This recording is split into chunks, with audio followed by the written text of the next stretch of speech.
first time he whispered it, the words didn't make sense, not right away. Maybe because they weren't meant to be heard in a place like that, in a dusty garage with the smell of engine oil thick in the air, our hands covered in grease, and our shoulders almost brushing as we leaned over the open hood of his car. Or maybe because no one had ever said something like that to me before, not in that tone, not that close. Daniel's breath touched the side of my neck before the words did. "Brian, you don't even know what you do to me." I froze, completely. The wrench slipped from my fingers and clattered against the metal frame of the engine, echoing too loudly in the cramped space. I thought I misheard him. I had to have misheard him, because Daniel35.com, steady, the kind of man who seemed carved from quiet strength, didn't say things like that. Not to me. Not to anyone, I imagined. But he didn't repeat himself. He just stayed there, close enough that I could feel the heat of his shoulder through my t-shirt. Close enough that I couldn't pretend the whisper came from somewhere else. The warm light overhead flickered slightly, making the shadows on his face shift, highlighting the faint stubble on his jaw, the small scar near his brow, the softness in his eyes I shouldn't have been looking at.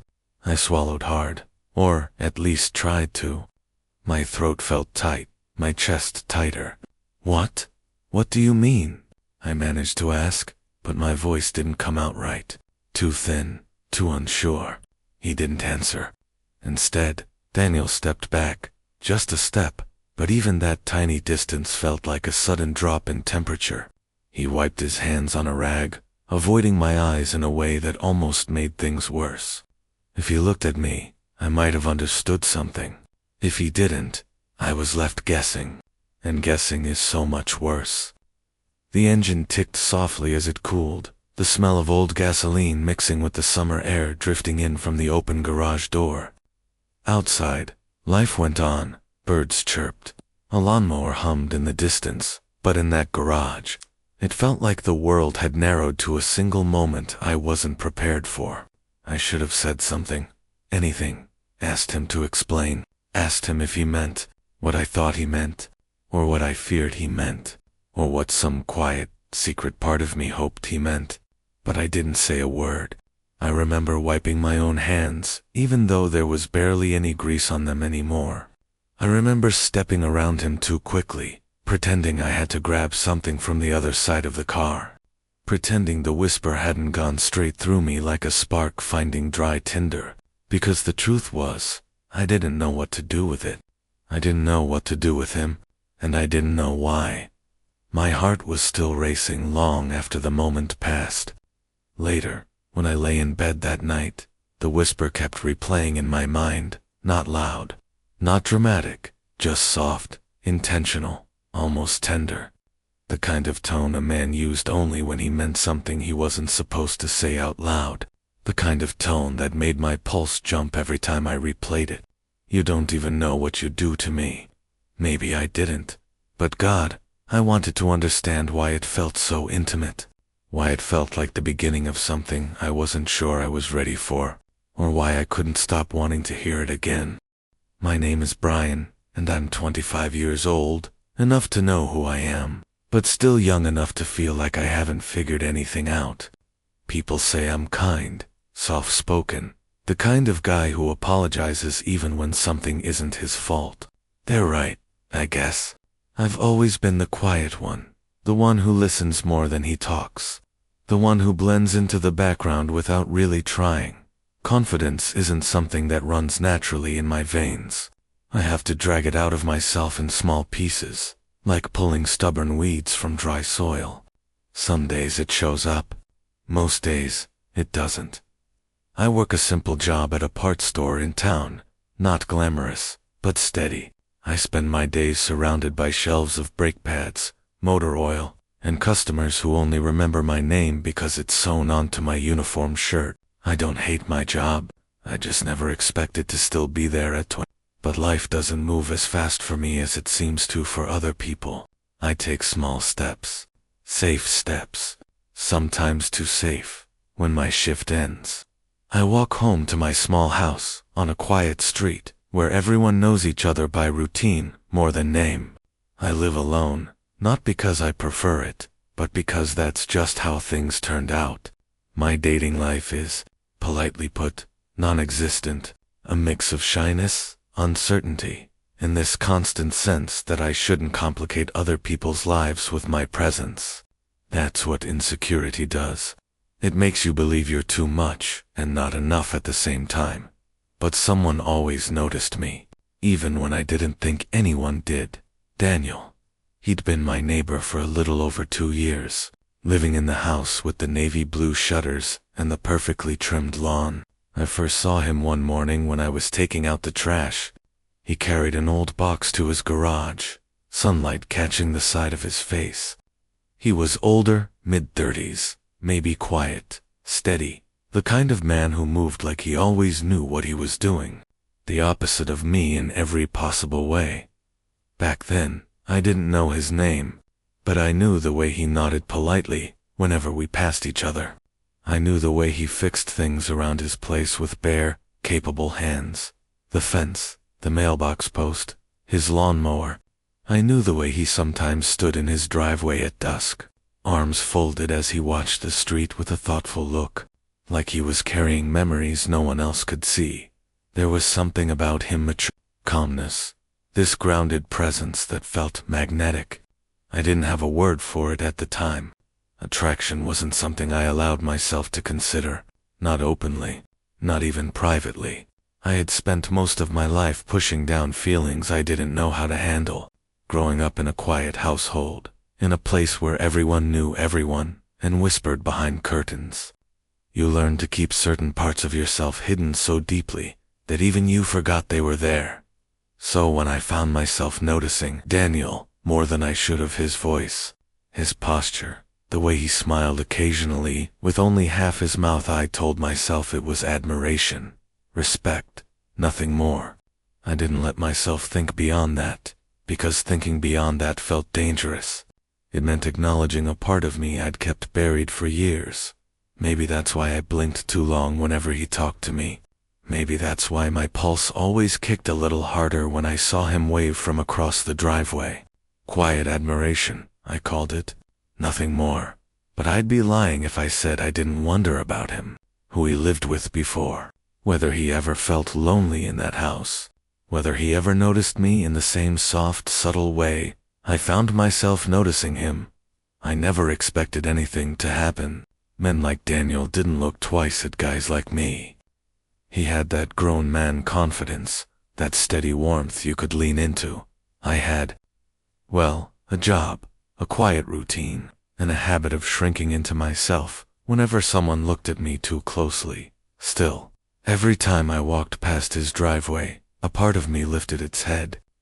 Every time he nodded at me, something small fluttered in my chest, something I pushed down before it grew.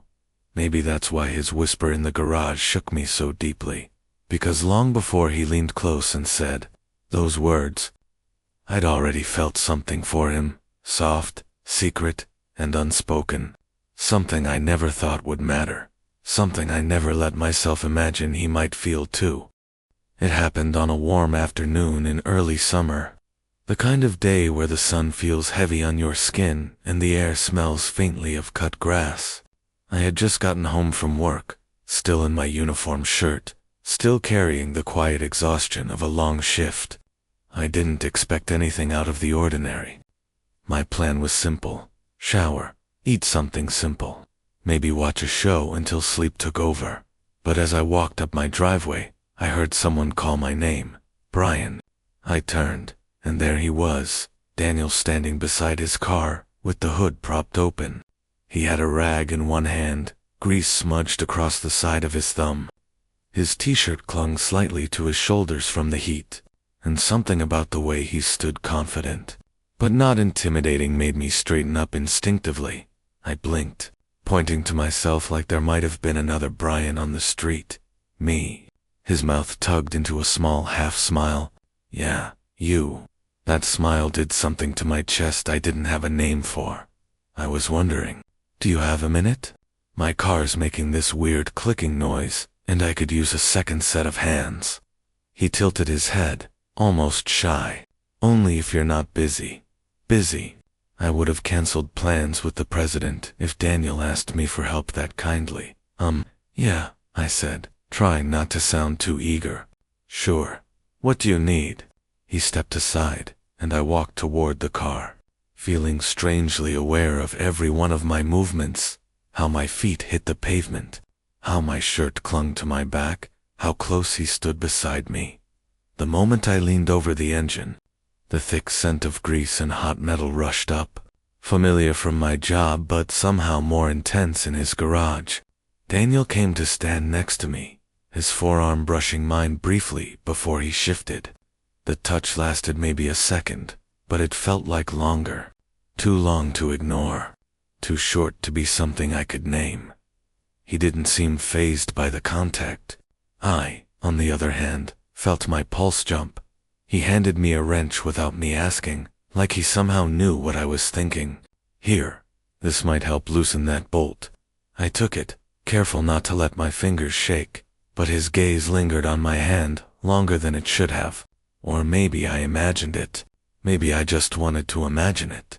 Thanks, I murmured, focusing on the bolt as if my life depended on it. We worked in a quiet rhythm, Daniel, asking for small favors, me passing tools back and forth. Our hands brushed more than once, and each accidental touch sent a tiny jolt up my arm. He stood close enough that the side of his knee sometimes bumped mine, close enough that when he leaned over the hood, the warm scent of his cologne mixed with the smell of engine oil. He wasn't showy or loud. Daniel was calm, patient, observant, not the type to fill silence with meaningless chatter. Instead, he made the quiet feel comfortable. Like being next to him didn't require me to perform or pretend. Like he'd already accepted the quiet parts of me without needing them explained. At one point, when the engine made a stubborn clunking sound, I muttered under my breath, "This thing hates us." Daniel laughed low, warm, genuine. The sound brushed against me like a physical touch. When I glanced at him, he was looking at me with an expression I couldn't decipher. Not pity, not amusement. Something softer. Something that made my stomach tighten. I must have stared too long, because he raised an eyebrow slightly, still smiling. "What?" "Nothing," I blurted, looking back at the engine, so quickly I nearly hit my head on the hood. Smooth. Brian, very smooth. But instead of teasing me, Daniel spoke in a quiet tone. "You're good at this. You know what you're doing." Compliments weren't something I heard often, not like that. Not sincere, not gentle. Heat crept up the back of my neck. I just work around this stuff all day. You pick things up. Well, I'm glad. You saved me a ton of frustration. He leaned slightly closer to see what I was doing, his shoulder brushing mine again. "You're patient. I like that." The words were simple, casual even, but they unraveled something inside me. No one noticed patience, or at least, no one said it like that, like it was a strength instead of a flaw. We finally managed to get the part loosened, and when I stepped back, Daniel let out a relieved sigh. Thank God. I thought I was gonna have to call a mechanic and empty my wallet. "You'd be surprised how many cars break for stupid reasons," I said, wiping my hands on a clean rag he offered. He watched me again. Really watched me, and this time I was sure I hadn't imagined it. His gaze rested too long, too openly, like he was studying something he hadn't noticed before. Like he was seeing me in a way no one else had bothered to. I felt my breath catch. He didn't look away until I did. After a moment, he exhaled softly, the warmth in his voice unmistakable. "Thanks, Brian. Really, you were a big help." His tone, God, there was something in it, something soft, appreciative, gentle in a way that curled around my ribs and stayed there. It felt like the smallest spark of something I didn't yet understand, something that made me hope he'd call my name like that again. After that afternoon with the car, something shifted between you, Susul, at first, like a change in the air that you only notice when you stop to breathe. I didn't expect to see Daniel again so soon. At least not in a way that involved more than a wave across the driveway. But 2 days later, just as I stepped outside to check my mailbox, I heard his voice again. "Hey, Brian, you got a second?" He was standing near his porch this time, holding a wooden chair with one leg wobbling dangerously. He nodded toward it, sheepish. "Don't suppose you know anything about fixing these things?" I did bet that wasn't the point. "What mattered was that?" he asked. "Yeah," I said, trying not to let my smile look too obvious. "I can take a look." And that was how it started. Not dramatically, not with some grand event. Just small moments where he'd call me over for the chair, for help lifting a heavy box, for adjusting a loose hinge in his kitchen, for sharing a beer on his porch after a long day. Each time, we talked a little more. At first, it was the simple stuff: work, weather, neighbors. But with Daniel, conversations had a way of settling into deeper places, the way rivers carve into stone without you noticing. He asked questions gently, listened in a way that made silence feel like an invitation rather than a gap. One evening, as we sat on his porch steps with the sun melting orange behind the houses, he asked, "You spend much time with friends? Anyone special in your life?" I shook my head, fiddling with the label on my bottle. "Not really. I keep to myself a lot." "Why?" He asked it like he genuinely wanted to. No, not as a judgment, but as curiosity coated in warmth. "I guess I've always been that way," I said quietly. "It's easier. People expect less from you." Daniel hummed softly, a thoughtful sound. "Or maybe," he said, "people just don't take the time to see you properly." The comment slipped into my chest and lodged there. No one had ever said something like that to me. No one had ever seemed interested in seeing me at all. Over the next couple of weeks, our interactions became a part of my routine almost without me realizing it. I'd come home from work, glance at his driveway, and somehow he'd be there. Or I'd find myself listening for the sound of his garage door, checking if his porch light was on. Sometimes he'd bring over leftover food, saying he made too much. Sometimes we'd just sit in companionable quiet while he worked on something in the garage and I held things steady. Other times, we talked until the sky turned dark and cool. I found myself telling him things I had never told anyone: small fears, childhood insecurities, how I'd always felt a step behind everyone else. I didn't know why I opened up so easily. Maybe because he never laughed, never judged. He listened like my words mattered. And Daniel shared things too, though he always held a part of himself back. He told me about his parents living across the country, about how he moved here after a breakup that left him feeling empty, about nights when the house felt too big and too quiet. Loneliness. That was something we both understood without needing to say it outright. One night, during another attempt to fix his stubborn car, I leaned forward to grab a screwdriver, and he reached for the same tool at the same time. Our hands touched, his warm, calloused fingers brushing against mine. It should have been nothing, an accidental moment. But neither of us pulled away immediately. His thumb grazed the side of my index finger before he let go. I felt it everywhere when I looked up. He was already watching me, not casually, not distractedly, but with this deep, quiet intensity that made my breath catch. I turned away first, throat tight, pretending to focus on the engine. "Sorry," I murmured. "For what?" His voice was soft, too soft. "I grabbed the wrong thing." "You didn't," he said. I didn't know how to respond to that, so I didn't. After a long pause, he spoke again. "Brian, you know you don't have to be nervous around me, right?" "I'm not." It was an obvious lie, but I hoped he wouldn't notice. He did.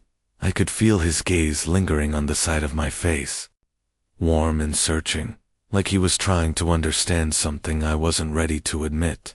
I didn't know what he saw. Maybe my flushed skin, maybe the way my hands shook slightly, maybe the confusion I couldn't hide. But he didn't push.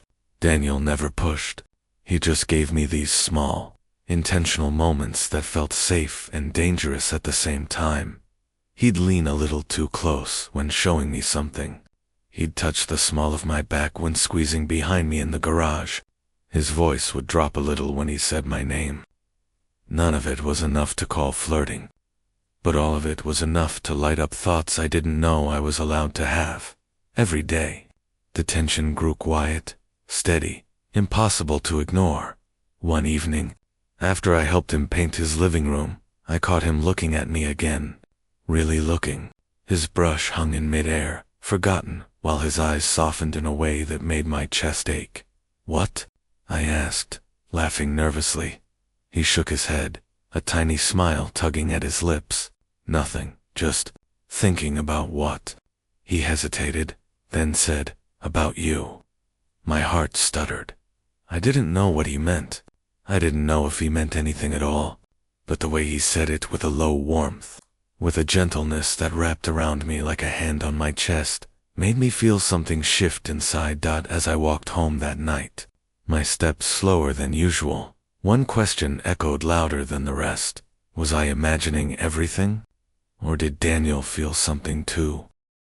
The evening the whisper finally happened didn't feel special at first. It was just another slow, warm night in our quiet neighborhood, crickets humming, porch lights glowing, a faint breeze carrying the scent of someone grilling a few houses down. I was inside my house, halfway through microwaving dinner, when there was a knock at my door. I opened it to find Daniel standing there, hands in his pockets, his expression tight with mild frustration.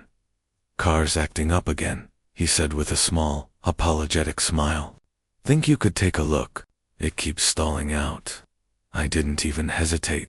"Yeah, of course." He stepped back to let me join him, and as we walked to his garage, I noticed the way he kept glancing toward me like he wanted to say something and didn't know how. Or maybe I was imagining it, because lately everything he did felt like it carried two meanings, the obvious one, and the quiet one that curled beneath it. The garage was dim when we entered, lit by a single hanging bulb that flickered every few seconds like it wasn't sure it wanted to stay alive. The air was warm, thick with the familiar mix of gasoline and motor oil. The car hood was already open, exposing the glinting metal guts inside. Daniel gestured for me to come closer. "It's making this clunking sound again. Thought maybe you'd know what's wrong." "Let me check the intake first," I said, leaning in. He stood beside me, close enough that his body heat brushed my arm. It wasn't unusual we'd worked like this before, but something about this night felt different. Faint, charged, the kind of quiet that makes you hyper-aware of your own breathing. The engine ticked softly as it cooled. I reached in, tightening a bolt that had loosened again. Daniel shifted behind me, stepping a little closer, maybe to see better. His shirt brushed my back. I felt the warmth of his breath near my shoulder. "You're good at this," he murmured. My hand stilled. "I'm just familiar with it." He chuckled low in his throat. "No, you're good. I can see that." His voice was too warm, too near. I straightened slightly, and that tiny movement brought him even closer, his chest nearly against my back. My breath caught. I could feel the steady rhythm of his breathing, hear it even, almost sync it with mine. I leaned forward a little to put space between us, but he stepped forward too, as if the distance I created drew him in rather than pushed him back. "You okay?" he asked softly, his tone dipping into something almost intimate. "Why, yeah," I said, though the word shook a little. "Just checking this piece." He hummed, a quiet sound that vibrated somewhere near the side of my neck. His arm lifted as he reached past me to point at a clamp on the engine. "You think that's loose too?" His sleeve brushed my arm, warm and soft, and I swallowed hard. "Maybe," I whispered.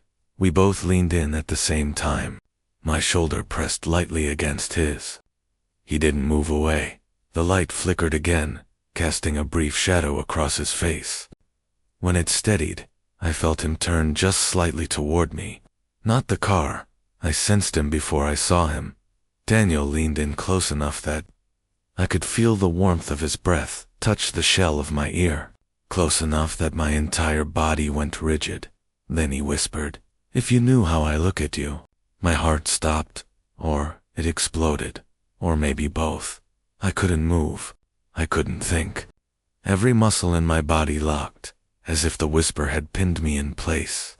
It didn't even feel like real sound. It felt like a soft shockwave spreading through my chest and down into my stomach, leaving my skin hot and my pulse thundering. Daniel didn't step away immediately. He stayed right there, breath brushing my neck, waiting not for an answer, but for a reaction. I didn't give him one. I couldn't. What? What do you mean? I whispered back, barely able to speak. That was when he finally pulled back, not far, just enough to see my face. His eyes found mine in the dim light, and the way he looked at me. God, it was different. Wide open, vulnerable, like he had finally let something slip that he had been holding inside for far too long. Brian, he said, my name sounding like something fragile on his tongue. I opened my mouth, but nothing came out. His gaze drifted over my face, my eyes, my lips, the way my chest rose too quickly with every breath I took. His expression was unreadable, or maybe it was too readable, and that was the problem. There was longing there, fear, want, confusion, all tangled together. I took a shaky step back. Daniel didn't move. He didn't reach out. He just stood there, breathing softly, waiting for something he must have known I wasn't ready to give. I should go, I said, voice trembling. Brian, I'm sorry. My words tripped over each other. I shook my head, not knowing what I was even apologizing for. I need to think. He took half a step forward, then stopped himself. His jaw tightened, like he was holding something backwards. Emotion, maybe the impulse to reach for me. Okay, he said quietly. Go if you need to. Just don't shut me out. The plea in his voice made my chest ache. But I couldn't stay. Not when my whole body felt like it was buzzing, confused, terrified, drawn to him in ways I didn't have the courage to face. I slipped past him, careful not to touch, though the space between us felt electric. I walked home fast, too fast, but my thoughts were even faster. If you knew how I look at you, what did that mean? Did he really mean it the way it sounded? Had he been looking at me like that this whole time? Was I imagining everything, or had Daniel steady, confident, 35-year-old Daniel Relly been interested in me? The questions circled endlessly. I lay awake for hours, staring at the ceiling, replaying the moment over and over. The closeness, the whisper, the warmth of his breath, the look in his eyes afterward. Every detail burned into me like heat against skin. Part of me was afraid of what it meant, of what I might want, of what I'd been trying to bury for so long. But another part of me, a quiet, trembling part, wanted to go back, wanted to ask him what he meant, wanted to hear him whisper it again. For the next 3 days, I did everything humanly possible to avoid Daniel. I told myself I was just busy, but really, I was running from that whisper, from the way it made my stomach flip, from the way my body reacted before my brain even understood what was happening. I knew he noticed. He always noticed things about me, even when I tried to hide them. I skipped stepping outside when I heard his garage door open. I avoided the driveway when I saw his car parked outside. Once, I even stood by my window like some awkward teenager, watching him carry groceries and praying he wouldn't glance in my direction. He did, and when his eyes met mine from across the street, unreaded, I stepped back from the window like I'd touched a live wire. The 4th evening, I heard a knock. Not rushed, not impatient, just deliberate, like he knew I was home and knew I'd take a second before opening. My heart thudded. I considered staying quiet. But then he called softly through the door, Brian, please. That one word pushed through every wall I'd built. I opened the door. Daniel stood there in a simple gray t-shirt, hair slightly messy, like he'd run a hand through it a few too many times. His eyes met mine, immediately full of concern, mixed with something I didn't know how to face. "Can we talk?" he asked. I swallowed. "Yeah." I stepped aside and let him in. He moved slowly, as if giving me space to breathe. I sat on the far end of the couch. He didn't sit immediately. He looked at me first, as though checking if I was really okay with him being here. When he finally sat beside me, he left just enough distance to be respectful, but not so much that it felt cold. "I'm sorry," he began quietly. "I'm sorry if I made you uncomfortable the other night." My chest tightened. I didn't know what to say yet. Daniel let out a soft breath, rubbing the back of his neck. "I crossed a line. I know I did, and I've been beating myself up over it for days." His voice shook just a little, but I also don't want to pretend I didn't mean what I said. Hearing that sent a ripple through me, equal parts fear and something warmer, softer. He glanced at his hands before continuing. "I didn't whisper it to confuse you, Brian. I whispered it because it was the truth." He lifted his eyes again. Every word. My voice finally pushed its way out. "What did you mean by it?" I asked, almost whispering myself. He nodded slowly, like he'd expected that question. "I meant that I look at you differently than I look at anyone else. I meant that you calm me, even when you don't realize you're doing it. I meant that I've felt something for a while now, and I didn't know if I had the right to show it." My breath caught. Daniel leaned forward, elbows on his knees. He wasn't pressuring me, just opening himself up in a way I had never seen him do with anyone. "I'm lonely, Brian," he admitted softly, "more than people think, and I didn't expect it to be you who changed that. You with your quiet smile and your kind eyes and the way you always show up when someone needs you." He looked at me, then really looked. "You have a good heart, a soft one, and his voice faltered. I got drawn to it. My mind felt like it was spinning, but in the center of that spin was a familiar truth, one I had buried for far too long. "I wasn't avoiding you because I was scared of you," I finally said. My voice trembled, but he listened with a stillness that made me braver. "I was avoiding you because of how it made me feel. Not the whisper the way you said it. The way it felt like you were saying something I'd been too afraid to admit to myself." Daniel's brow softened, and I could see the hope flicker there. "I've liked you, I guess," I continued, cheeks warm. "For a while. I just didn't think it meant anything. I didn't think you thought of me that way." He exhaled, almost a laugh, almost a sigh. "Brian, how could I not?" Those 4 words hit harder than anything he'd whispered in the garage. I looked away, trying to breathe through the wave of emotion. My fingers trembled on my lap. Then he moved, slowly, gentle. His hand reached out, hovering for a second as if silently asking permission, before lightly touching the back of mine. Not grabbing, not forcing, just a warm, steady presence. It felt like something inside me unlocked. I didn't pull away. He took that as the sign it was. "Can I?" he asked, voice softer than I'd ever heard it. He didn't finish the sentence. He didn't need to. I nodded.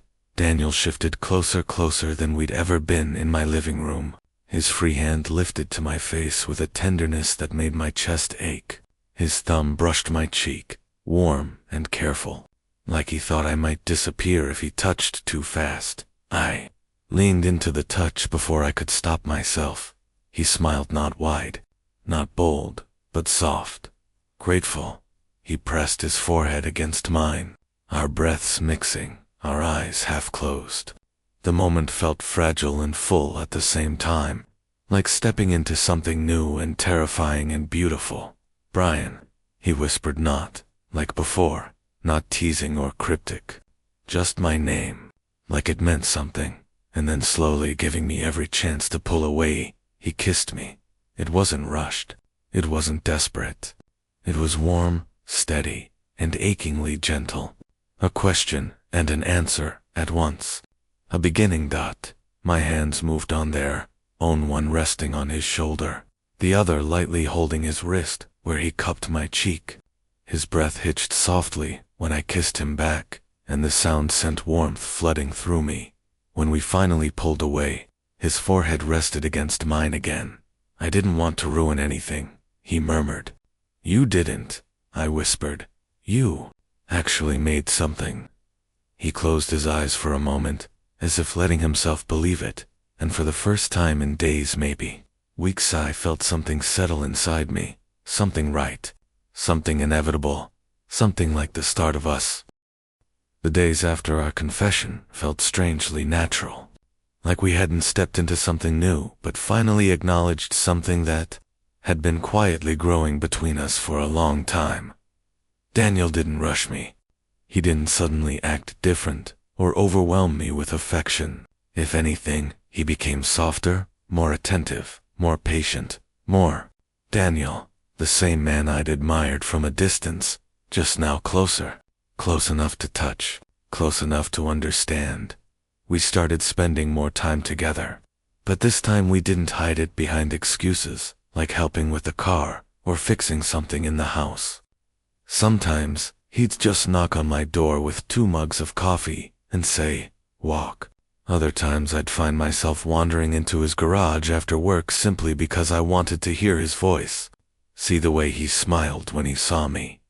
One Saturday morning, I stepped outside to find him kneeling beside my old hatchback, hood open, tools scattered. "What are you doing?" I asked, laughing a little. He grinned over his shoulder. "You're not the only one allowed to get surprised by kindness." "That's my car," I said, crossing my arms, trying to hide how warm my chest felt. "M, he replied, tightening something with practiced ease. "And your car sounds like it's begging for mercy. Thought I'd help before it leaves you stranded somewhere." He worked for an hour while I sat on the driveway next to him, both of us talking about everything and nothing, how neither of us liked loud parties, how we both secretly loved quiet mornings, how Daniel once tried to learn guitar at 29 and gave up after 2 months. When he finished, he wiped his hands on a rag and closed the hood with a gentle thud. Then he stood, leaned down slightly, and tapped under my chin with a playful softness. "It should run smoother now," he said. "Kind of like you." I blinked. "Like me?" He smiled slow, warm, unguarded. "You've been different lately, more sure of yourself. It suits you." My heart fluttered in a way I couldn't hide. "I think that's because of you." He shook his head, stepping closer until our shoulders brushed. "No, Brian. That was already in you. I just gave you space to see it." His words stayed with me for the rest of the day. A few nights later, we went for a walk. It wasn't planned. We just ended up stepping outside at the same time, and neither of us went back inside. The street was quiet, except for the soft hum of distant traffic and a few porch lights glowing in the summer dusk. We walked side by side, our hands close but not touching at first. I could feel the hesitation in both of us, not out of fear, but because the moment felt special, like we didn't want to break it with anything too sudden.